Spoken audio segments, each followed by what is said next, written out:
a good man down. Always keep a smile when they want me to frown.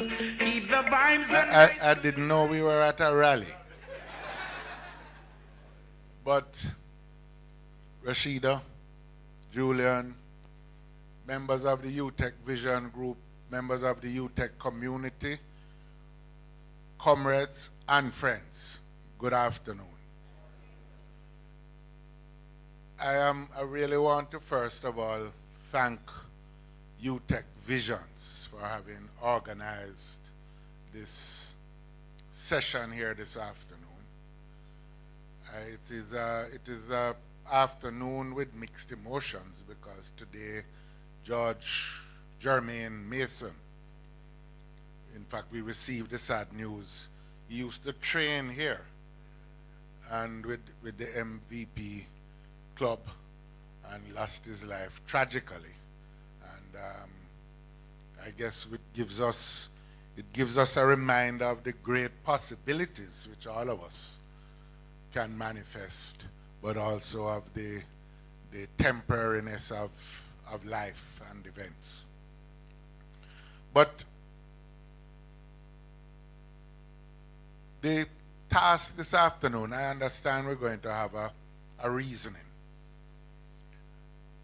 But as I was coming here, I realized that the group that invited me is called UTECH Vision, and I really focus on the word vision.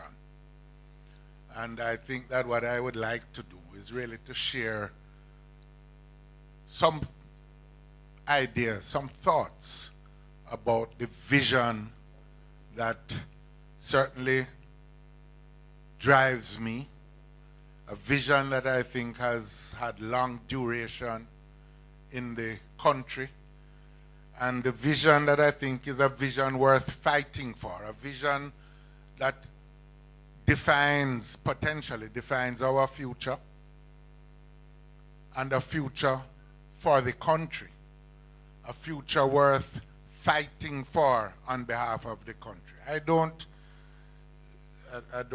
intend to spend time really talking about how my vision evolved.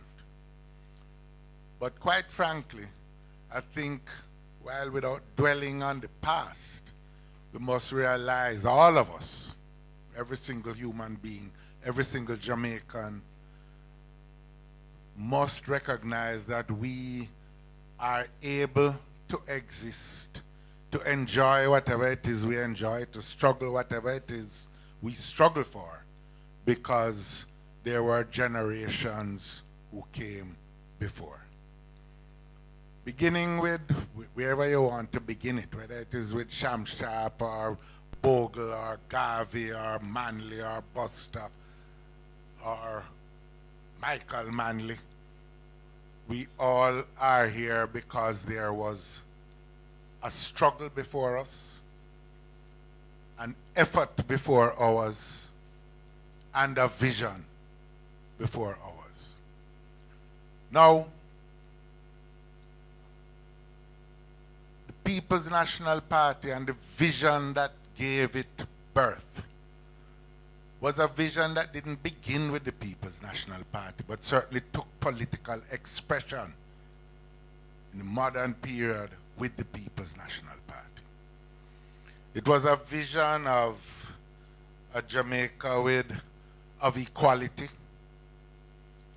a Jamaica where every single Jamaican would have a better opportunity than the one that was found when 70-odd years ago the party was formed. A vision of expanded opportunities for all.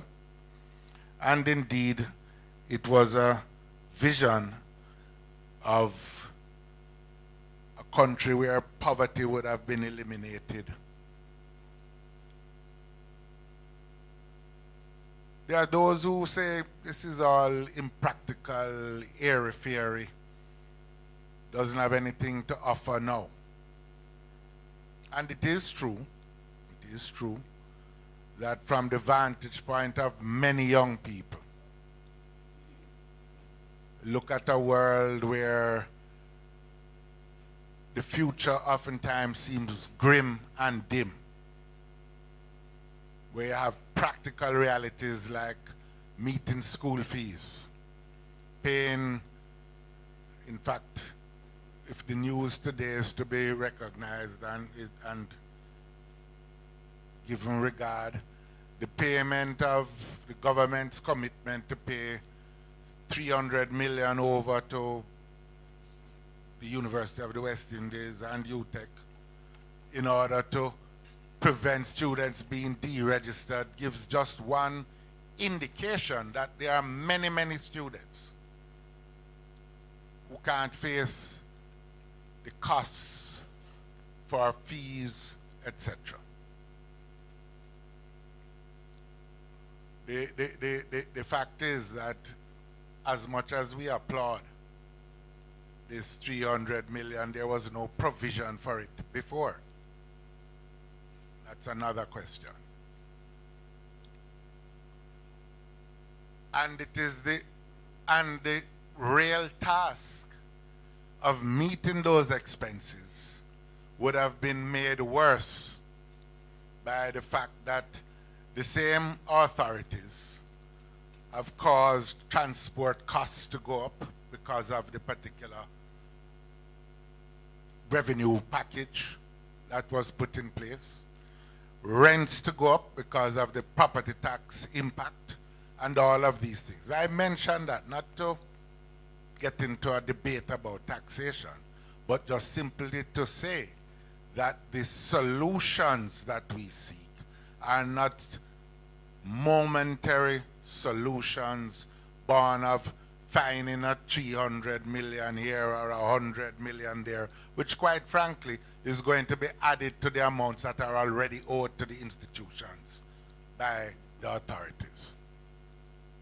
So the question that arises is, what vision, what mission ought we to be pursuing?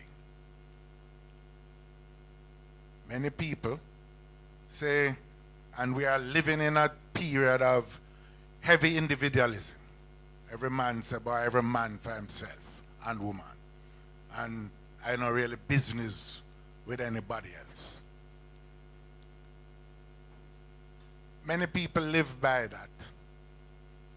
But quite frankly, that really cannot carry you far. The very essence of society means that in reality we are our brothers and sisters' keeper. All that we have has been made possible, believe it or not, by efforts made by other people on our behalf.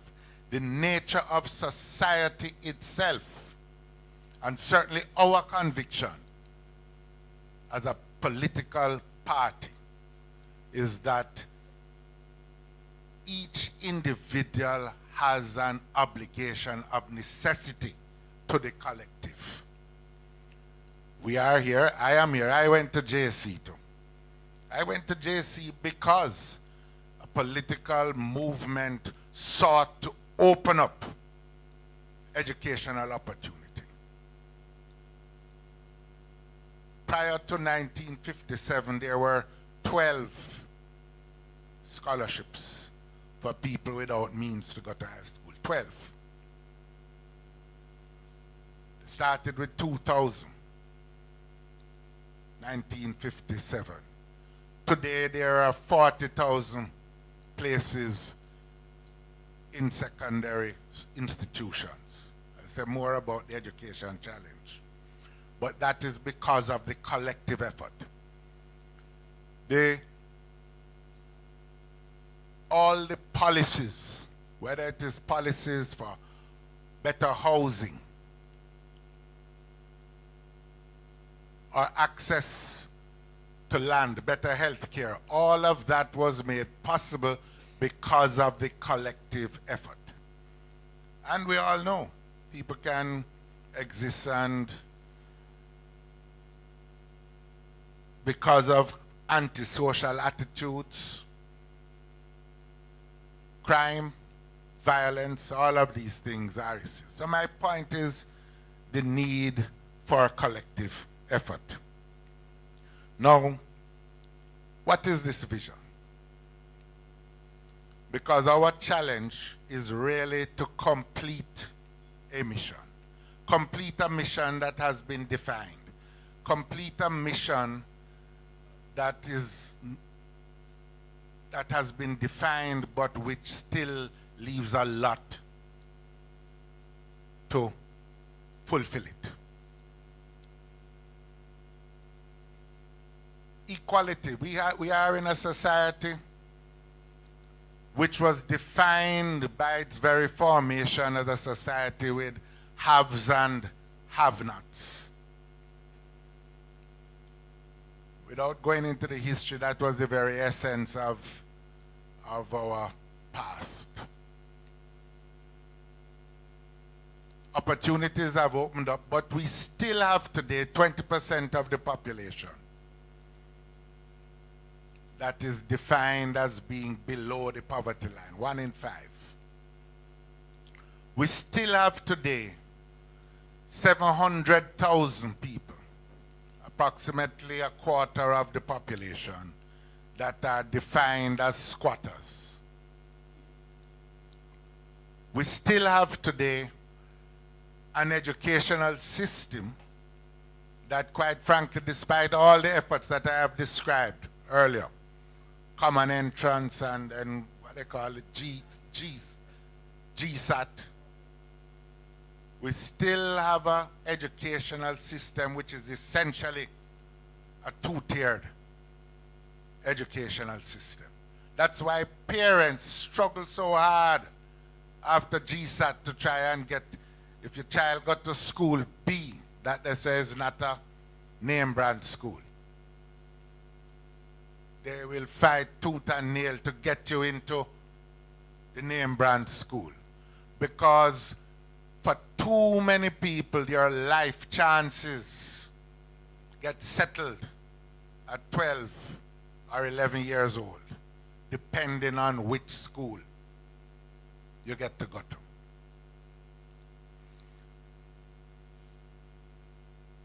It is the completion of that mission, the fulfillment of that vision, which certainly I am committed to. That is what impelled me to become involved. I mean, Mikey incorrectly talked about 89 as a starting point. No disrespect intended by him or by me. But for me, I must say my whole life has been that struggle, because it started from I was in high school. But that was a different time when in fact you couldn't really think about any existence for yourself, separate and apart from. We sought different ways, and quite frankly, I was not always,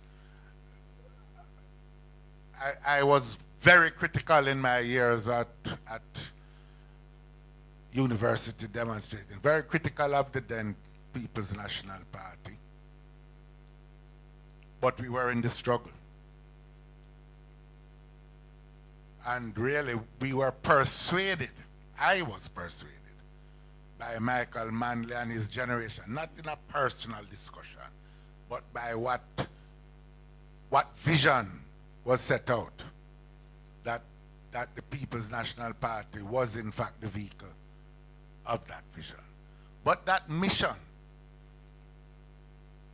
is what is going to take us out of the situation where we still have 80% of our young people thinking, of our graduates of our universities, saying that the only option for them is to migrate. That's not a way to chart a future for the country. I don't have anything against anybody migrating. I just was in New York, meet some wonderful Jamaicans in New York. I tell you, as an aside, I probably for about 15 minutes when I finished graduate school, I thought of, all my professors said, well, we want you to come and work here. And I thought of it for about 15 minutes. But I knew I couldn't face my father with any notion. Again, not against anyone who did that. But I know that was a certain course for being disowned. But that was a critical part of that vision and mission, was that we were going to create Jamaica as a center of excellence in the world where all could be achieved. What are the issues that we face in terms of building that Jamaica that we seek? And we have made errors. Political parties, collectively and separately, have made errors. One major error, which I spent a lot of time trying to communicate during the last term, is that we had this notion that we could, in fact, build this promised land, this new Jamaica, on borrowed money, rather than setting our economy in the situation where it could actually grow. So that we grew less than 1% per annum between 1970 and 2012, 13, for the whole country. Our debt expanded more than 600%, to the point where nobody else was prepared to lend us any money.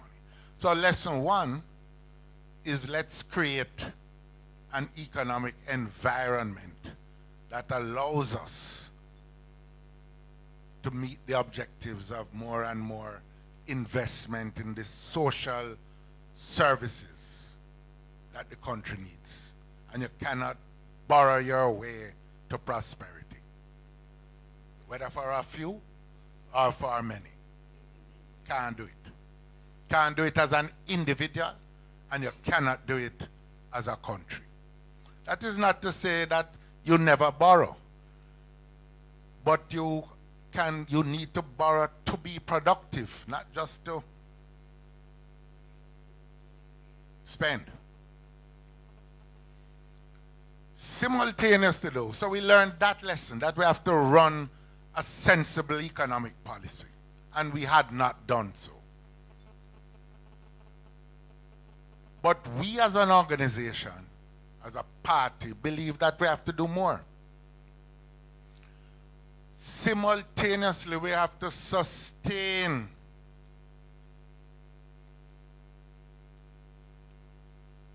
the environment where more people can get onto the economic playing field. Otherwise, all the economic benefits of improving the investment climate and all of those things are going to flow to the few that already have.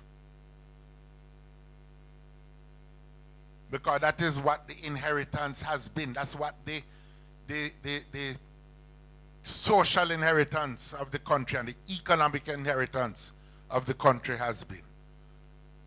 A few with too much don't know what to do with it, the way it enough.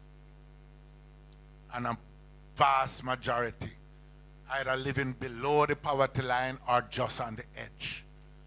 And on the edge, understand, I represent a constituency where, quite frankly, if rain fall, you have a crisis. Because your roof is really a roof that only stops sun. It doesn't stop water for too many people.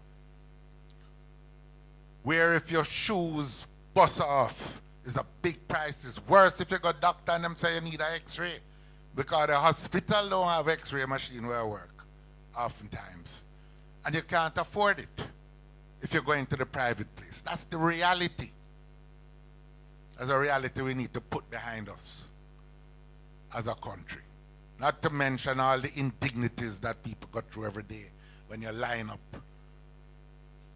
at the hospital or wherever you need to get service from government. That's the reality.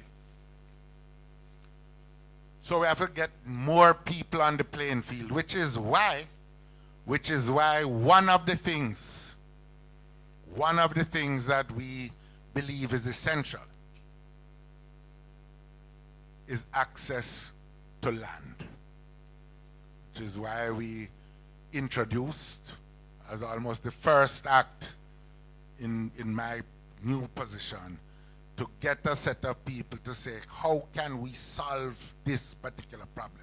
I know people don't like to go back into the history much, but remember, this is a problem that has been with us from 1838.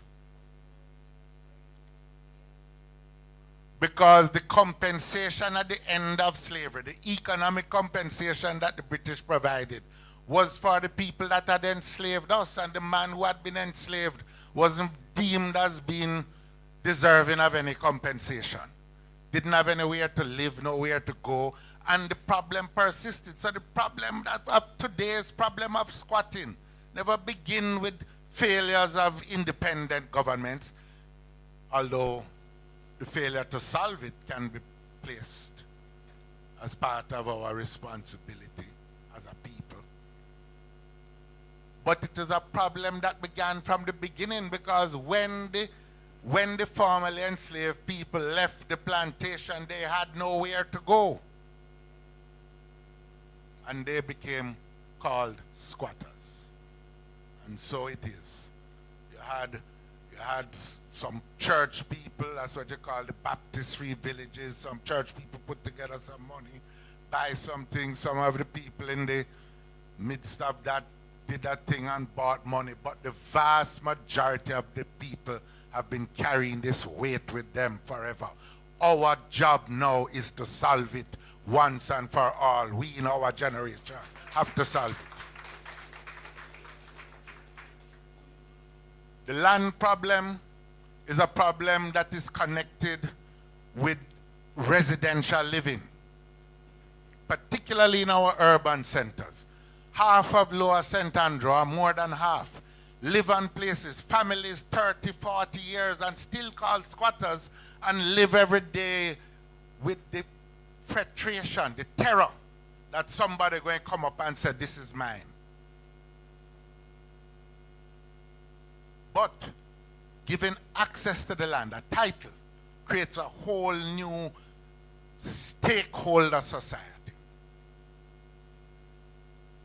where you get the title to your half acre, your quarter acre, your 3 squares, and you can then go to a financial institution and convert that into economic resources to fix your house, although most people fix it just when they have the paper.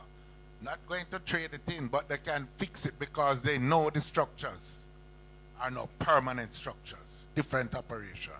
Or you can convert it into something for your business operations. But equally important, the land issue will assist in solving the problem of a backward agricultural sector. And we will never really resolve the economic issues of poverty unless we deal with the modernization of agriculture in the country. The sad reality, 40% of our agricultural producers have no title to their land. They cannot walk into a bank or other financial institution and become modern in that way. So we, through this, we want to prepare the next PNP administration to hit the ground running in relation to this land problem, because we intend to solve it, or at least have the solutions in place so that we can ensure that that part of the mission is fulfilled. The other key element to satisfying this demand for a more equitable society rests with education. Education. Now, there are all kinds of levels of it. I know that here, the question of fees, the question of how to pay the fees is an important element. The country has some huge issues that we have to decide, because the most fundamental thing, to my mind, we have to ensure that we don't have another kid. We don't have another kid that can come through high school, graduate after 6 years and still can't read and write. Low productivity and low wages, which is a problem that many people face, because even after you leave school here, you're looking at jobs oftentimes which are low wage jobs. But that is connected to low productivity, and we are in the problem where we have 70% of our population, our workforce, has no qualification at all. It is the heart of our problem.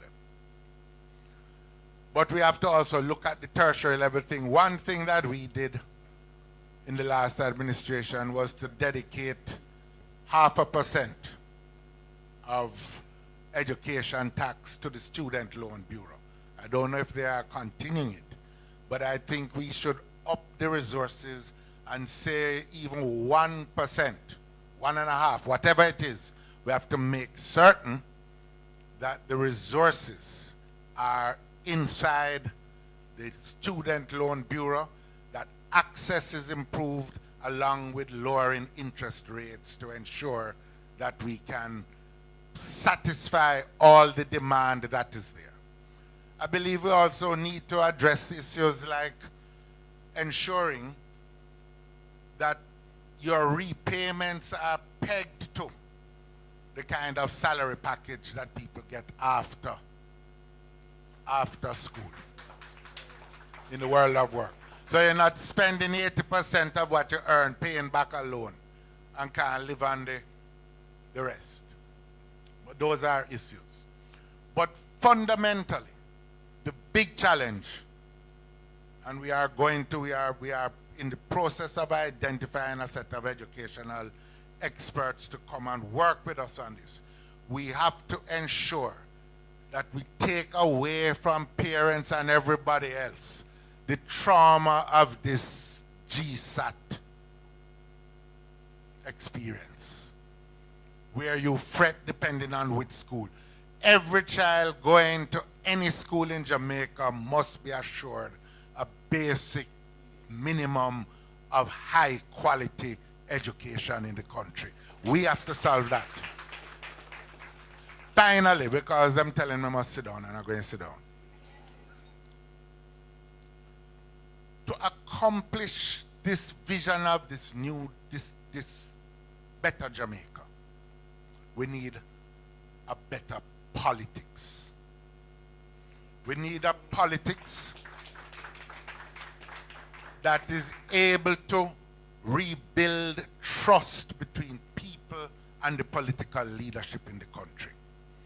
We need a politics that is not rooted in excessive tribalism and the misuse of state funds on behalf of one party alone, but really recognizes that is not government money, but it is money of the hard working taxpayers of the country and mustn't be used to advance narrow self-interest. We need a politics that is not besmirched by the specter of corruption, and we need a politics that is prepared to put long-term national issues at the forefront, the difficult problems of life at the forefront of the political agenda, rather than the short-term electoral interests of parties at the forefront of the political agenda.